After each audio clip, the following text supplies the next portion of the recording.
تقديم الرجل المسرعي قبل كل شيء أعتقد أنه لابد لازم نذكر أن المداخلة الأولى كان المفروض أن تكون عن القاضي الفاضل المناضل رئيس جمعية الثوار فتكلم إلى أنه يبدو أن صالحا عطلها ووعد بالحضور حالما تسندت. إذا نحن شدان وصل دخلت كلثومة شخص مداخلتها اللي هي لازم عنها نقول في الموضوع. أنا لا أتدخل، أنا ما أتدخلش في المحاضرة بتاع اليوم والمداخلة القصيرة بتاع اليوم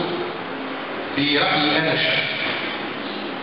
وإنما أنا لدينا مستدعى كعضو مجلس الهيئة الوطنية للمحاسبة. الموضوع بتاع المداخلة بتاعي هو المحكمة العسكرية أو كحسبني المحكمة العسكرية ومحاسبة القتلة، ومش نتخيل في الموضوع هذا وباش نحاول نعطي فكرة شنو الرأي تقريبا الخط العام اللي ماشي عليه الهيئة الوطنية للمحامين مجلسها. تعرفوا مجلس الهيئة الوطنية للمحامين فيها يعني 14 محامي منتخبين متنوعين، ولكن ثم الخط العام للمحاماة التونسية هو اللي يحكمها. ما نشأ التدقيق من وجهة النظر، ولكن ثم خط عام في موضوع المحاكمة إشكاليات المحاكمة، وفي الحال هنا نوعية الحضور ما نجي تدخل في التفاصيل القانونية، ولكن السؤال أنا عاوز أقول هل يمكن للمحكمة العسكرية في وضعيتها القانونية الحالية والمحيط اللي داير بها من صحافة وأعلام وتجاذبات سياسية ومطالب عائلات شهداء الثورة وشروط المحاكمة العامة، وهذه أساس مشكشة تنجم المحكمة العسكرية تفي حق الشهداء، ترجع للحقائق ليهم كشهداء قضوا نحبهم في سبيل ما نفعل به اليوم، وفي حق عائلاتهم التي لا تزال مرتاحة للدور النفسيات الأخرى عليها، وتنجم ذلك خرجت ما نحبوش نحكموا على ناس ما عملتش وما نحبوش نعملوا. المحكمة العسكرية توا كيف هذا ما تكتبش بغض النظر شكون هذا المحكمة العسكرية؟ المحكمة هي مؤسسة وإذا كان هي ما تكتبوش شكون يكتب؟ من يمكن له أن يقوم بذلك؟ الحقيقة هي ما فيهاش بشر. شكون ده؟ عندنا القدس، عندنا قضاء عدلي تعرفوها في باب بلاد عندكم حيلة الوردية هنا قضاء عدلي اللي يعمل عمله يشدوه البوليسية يعدلوها على النيابة، النيابة تعدل على التحقيق ولا تعدل على المجلس، القاضي قدامه يركز والمحامين يراقبوا. هذا قضاء عدلي. وعندنا محكمة عسكرية، المحكمة العسكرية هي غير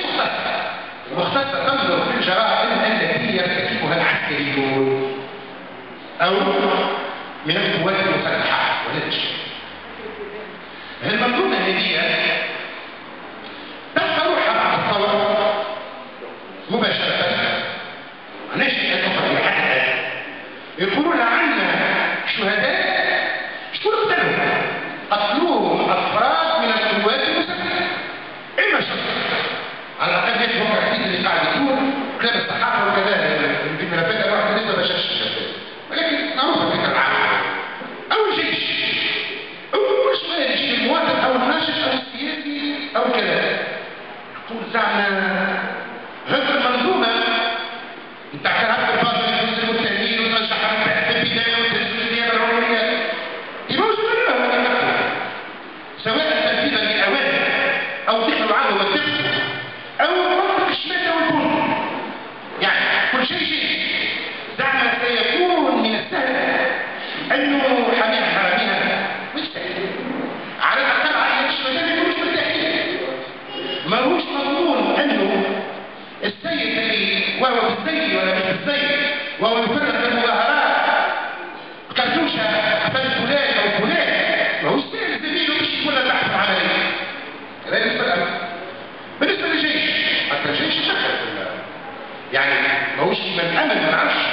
ولكن هناك حديث طويل عليه عن تورط أيضا تورط بين القوسين عن أن الأحداث آلت إلى أن يكون من جيش وبالتالي ليش يكون الشهداء ماتوا في رصاص عسكريه؟ هي المحكمه العسكريه هي مسؤوله صحيح في الحاكمه العسكريه، ولكن ما تهشوش من اللي مات عليهم. زعما باش تكون عادله ومسك وحاسب وكمل عليها بطبق القانون. مش بحقيقه. تزيد عليها دعوه الملفات اللي كانت من اختصاص القضاء العسكري عن المحكمه العاديه. قال مشيت القضاء العسكري وبدينا نعيشوا المرحله اللي الحقيقه زاد الشك وضاعفه هو الاحكام الصادره او الحكم الصادر اخيرا واللي في بعض الجزائريين وبعض المتهمين اللي وقع عليهم تفاجؤ عليه الكبير طلع حدث معنا. بالتالي هذا اضافه الشكوك في الاول، اضافه ان الاستاذ الشويسي يخمن انه الشك يتضاعف والثقه تهتز والناس تخرج من عقلها وربش. احنا في الهيئه الوطنيه للمحامين من هذا قلنا نرى وضعيه الثوره وشهداء الثوره والمرحله اللي عشناها بعد الثوره، وهذا يضم وهالشيء هذا الكل اللي عشناه ما يكونش باش يقع التعامل معاه بطريقه حديثه. شنو اللي مطلوب فيه؟ المطلوب فيه هو انه يقع إقامة هيئة قضائية في إطار ما يسمى بالعدالة الانتقالية تقوم بعمل قضائي دقيق تسخر لها كل الإمكانيات. لأن اليوم المحكمة العسكرية تكتشف ولا كيفاش تقول لك أنا الدرس الفلاني ما جانيش، الشهادة الفلانية ما جانيش، الموضوع الفلاني ما جانيش، ولكن ما جانيش. إما أن المؤسسة العسكرية لم تستجب أكثر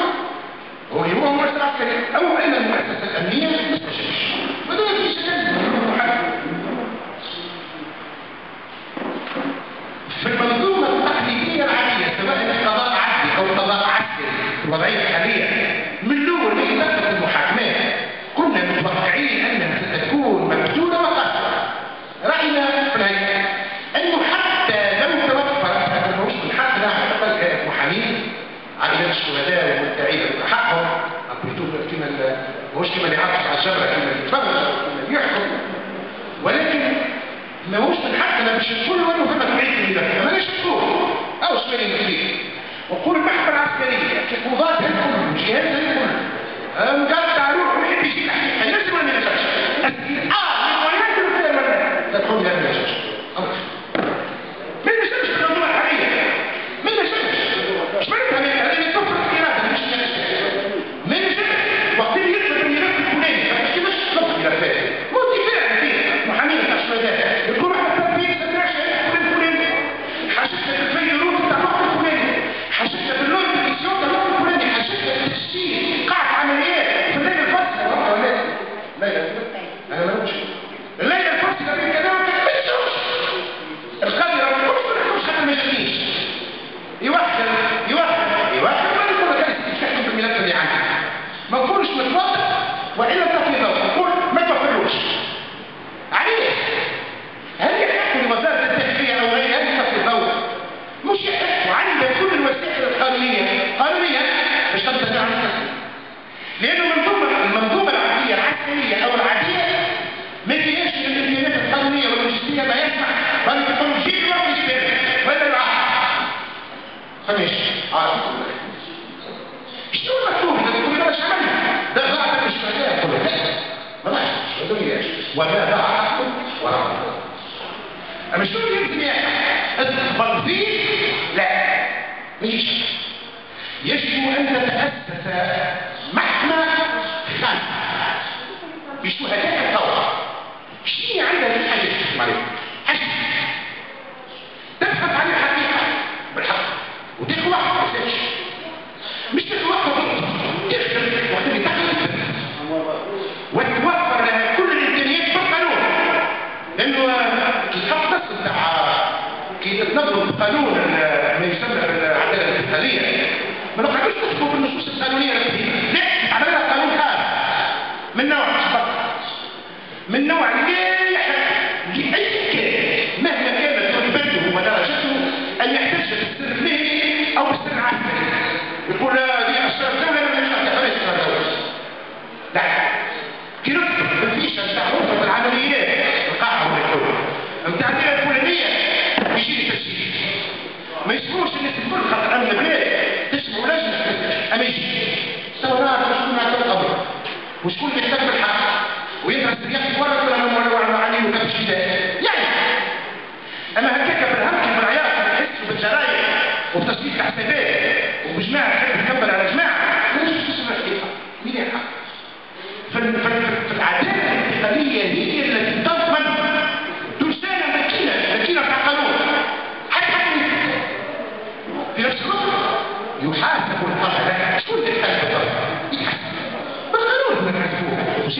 سورة الله واحد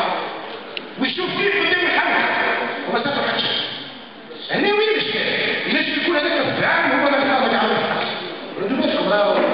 ينجم يكون حكايه فيها مشهور قال المعلومه اللي شفتوا قال وقت اللي يلبس مستوى الشروط والتحقيقات والابحاث وباليقين هذه محاكمات مستقبل قادم من الله وعلى نجده المتهم وعائله الضحيه هذا الحق كما تلقى في جنوب افريقيا الفضعات اعظم فلوس ما يمرر واكثر وتفضل ويقعد عائله الضحايا ويتبث معاه ساعه ما تدريش دقيقه هذا مسك الحقيقه مثلا وما يتحسن كان يعمل فيمسك الضحايا يتعورهم يمسك هو الصحيح عشان يهتم ويساعد واما تنفيذ الامر او الانتباه او غيره نعرف ونعرف علاش ونعرف انت ارتكبت جريمه ولا خطأ ونعرف انه عائله الضحايا تعوض وتخرج سيره كامله وكتاب كامل هم تعرف من البيان هم تعرف كتابه في البشريه هم تعرف كتابه في الغدو هم تعرف حي الظهور الساحل بتاع الهرطات هم بالتطبيق المناسب تدرس ونعرف شكون شهيد بالحق وشكون فارس ونعرف شكون المجرم بالحق وشكون المدار الشيخ التقليد وكلما كان هناك عقل للضحيه تعوض عمليه المسلمين ونسخر الفلوس اما مش تقدر فرق وبيع ولا شيء هذا يحتاج توقف المحكمه العسكريه هذا سمعت قال عندنا ودون ما تشبه المحكمه العسكريه مثل الشمس وان اراد انا حتى في نقاش شيء ما بعض الخيال من الضباط المحكمة العسكرية وقضاتها يقول احنا اخويا شكل هنا قالوا نتفرجوا سنبتوا فيه وعندنا امكانيات وعندنا مش الكتاب نحكموا بما جاء فينا ناس صحيح لا حسبونا ناس او قبل السنات وقبل التحقيق وقبل الكتاب وقبل الخروج وفما اجراءات طعن معينه ولكن احنا جاي نفهم بدينا فيها اذا المساله ماهوش المحكمة العسكرية تحب ولا ما تحبش جاي نفهم وهو محكمة العسكرية يجب ولا ما يجبش يجب أن يكون ذلك إصدار عدالة القضية توفر لها كل الإمكانيات هذا مقتل وهذا راية وهذا يجب أن نرضى عليه وهذا يجب أن نسمع عليه وما يجيش تحبط عن زميلنا أنا خاطر الصدر حكم هكذا من الإسعاد ماهوش حقيقة فهمتني